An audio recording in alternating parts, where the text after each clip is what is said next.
and welcome everybody. It's Rose Smith here from AbsoluteSoulSecrets.com. Thanks for joining me today for the August Sagittarius horoscopes. Well, it's a bit of an interesting month because you do have two T-squares which can present a little bit of a challenge, but you also have a thing called the Finger of God, or a Yod, which is directing a lot of energy into your ninth house. So there could be this real sort of desire to grow and expand your life in some way. So we'll come to that when I look at your horoscope in depth. The other thing to note is that there's no new retrograding planets and there's no new eclipses.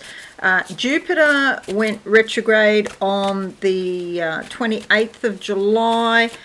In your fifth house of leisure and pleasure, so things could slow down a little bit in that regard, but yeah, an interesting month coming up because the karmic finger of fate is there. Alrighty, if you are new, please consider subscribing to the channel and hit that notification bell right now. And just for the new people, I like to draw two tarot cards as theme cards for the month for you. Okay, let's go to the board and have a look at what the cards have to say. Here's your horoscope.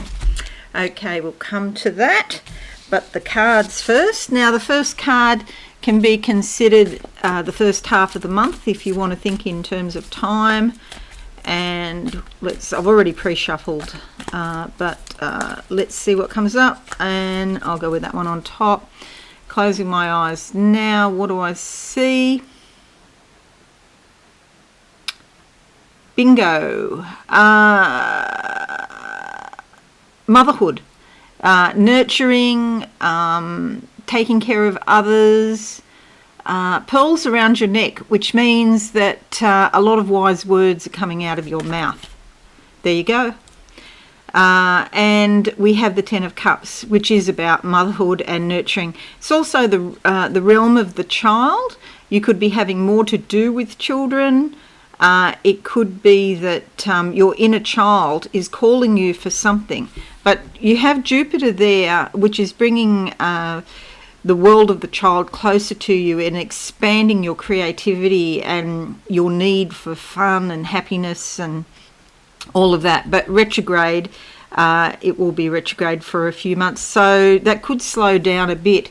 But home and half and being happy at home, the first half of the month becomes important to you. All right, let's have a look now and see what the second half of the month brings. I see a ladder going up into the sky, more the thinking realm. There's a few clouds, so there could be a few concerns or worries, but the thing about clouds is they blow away really quickly, so I don't think this is anything major at all.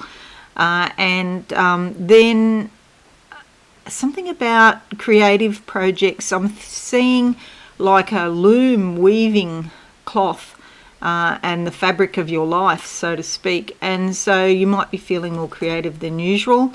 The Hierophant, this is all about knowledge. In what way, ask yourself, in what way are you sitting on your knowledge? Do you have a lot of knowledge but you're not using it in some way? It's time to take action because here she is dressed in red. And that means that action needs to be taken. There's two keys here in the Book of Life. Knowledge is fabulous, but you also need the key of wisdom to know how to best apply your knowledge. So that's super important. This is a major arcana, so yes, it is super important. Okay, there's your cards. Now I'm just going to make this a bit bigger, and that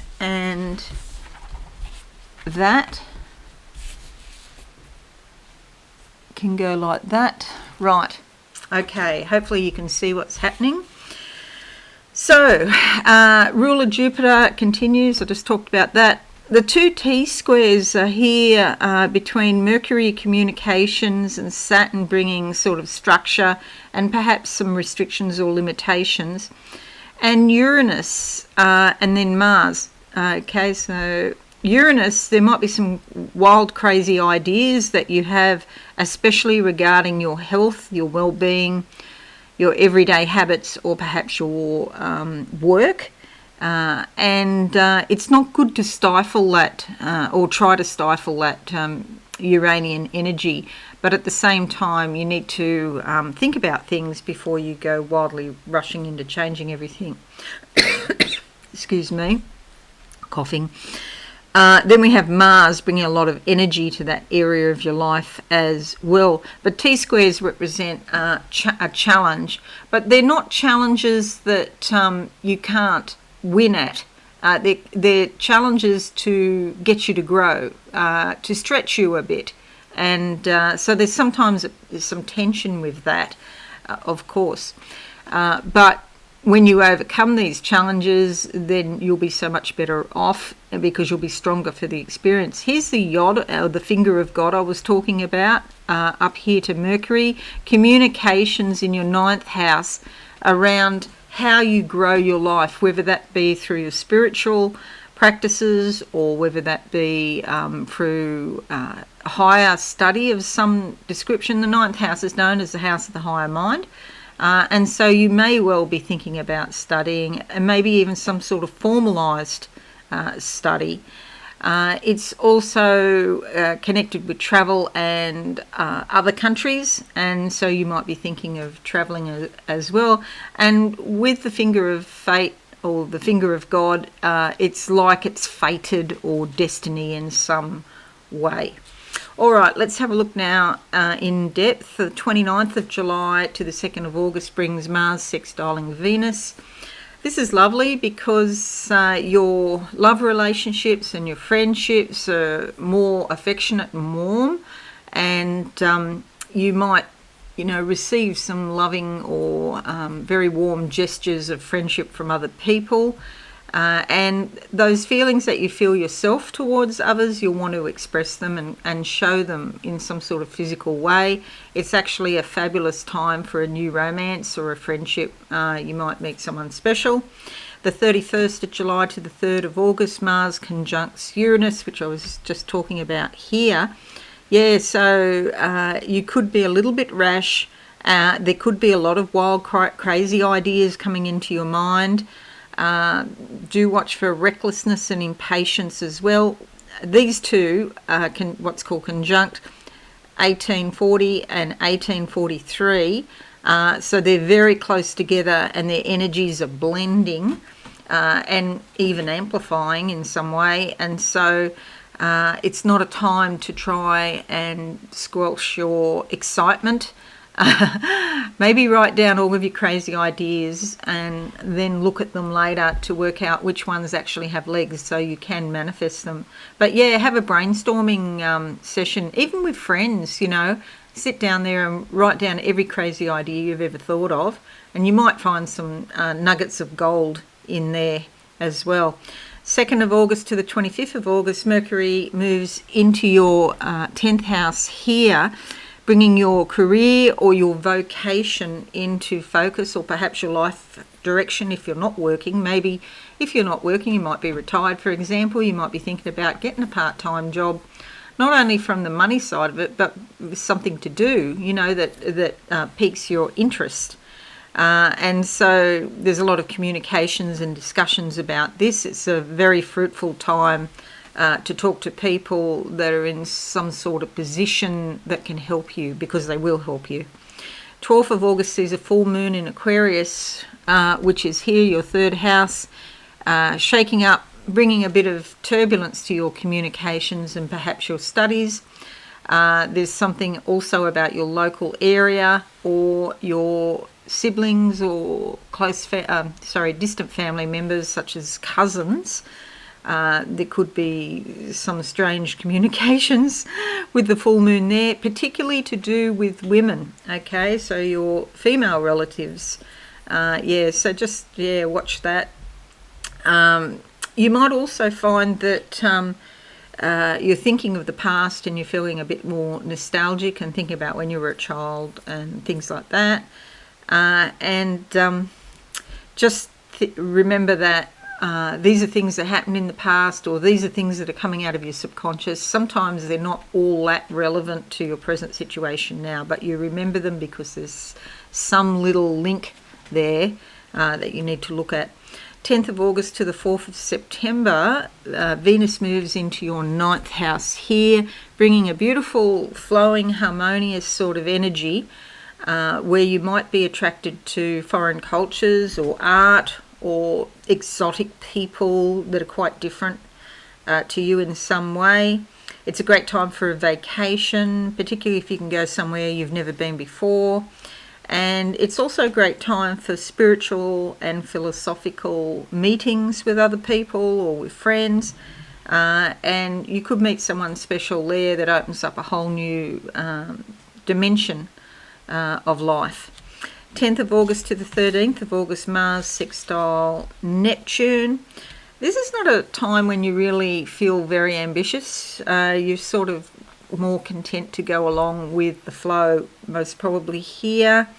It is a great time for helping other people, for helping charity, and just generally cooperating with other people. Your personal ambitions seem less important. The 12th of August to the 16th of August, Mars trines the Moon. This is fabulous for bringing up a lot of emotional energy, which is quite instinctual. You could be feeling more emotional than logical, which is okay. So do things that would benefit from those emotions. Probably not a great time to deal with money. And you've got Pluto here in your second house of finances. So watch how you deal with money at the moment. Then this brings up so much energy that you could feel quite energetic. You want to go to a rock concert or a football match perhaps, or something like that. 18th of August to the 25th of March 2023, which is a very long time for Mars to move into your house of significant others here. So normally Mars spends about 2 months roughly in each house. So this is August, that's the 8th month, for 7 months here, which is a very long time.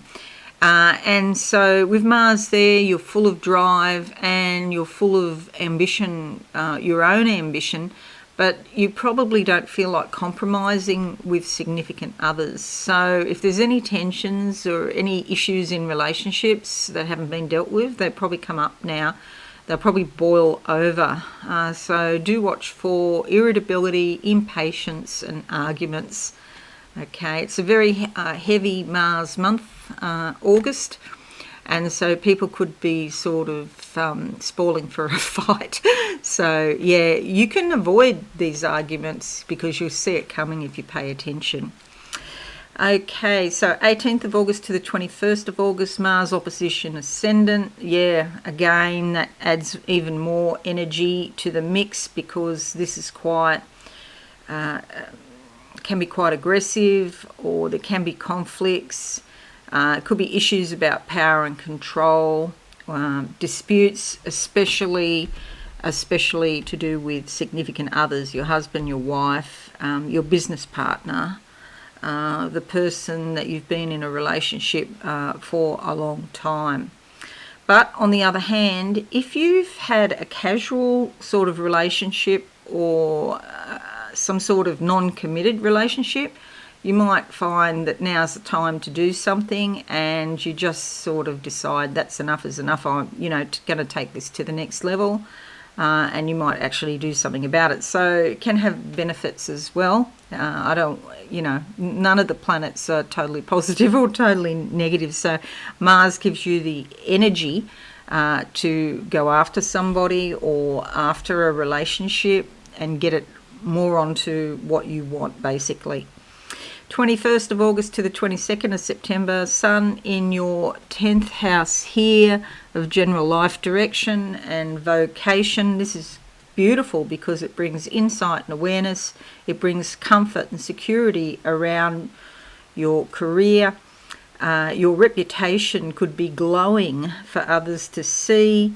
You could get recognition for your efforts at work, or receive credit for accomplishments if you've done your homework. And it's a great time to ask for a promotion or get the support from other people that are in a higher position than you at work.